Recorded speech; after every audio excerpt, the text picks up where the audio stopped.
Gary here, Strong Fast Fitness. We all know the deadlift is picking up the bar from the floor. This is a variation of a deadlift called a rack pull.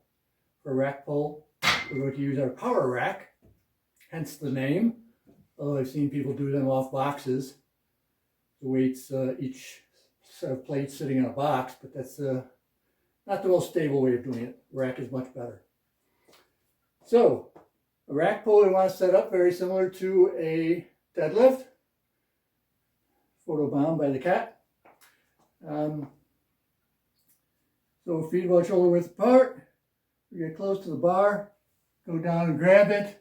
Now here, because we don't have to go all the way down to the floor, we can keep our shoulders up more and our back doesn't have to get as bent. So it's easier on the back, it's also easier on the knees, but it's only a partial movement because we're not coming up all the way from the floor. Let you use heavier weight, work on your hip extension,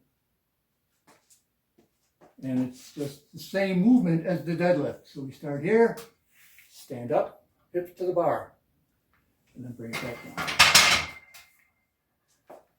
That's a rack pull. It's always obviously best to have a rack to do it. And you can do it inside the cage like I'm doing here demonstrating. Normally I do mine outside the cage facing in using the posts on the safety pins. Either way is fine.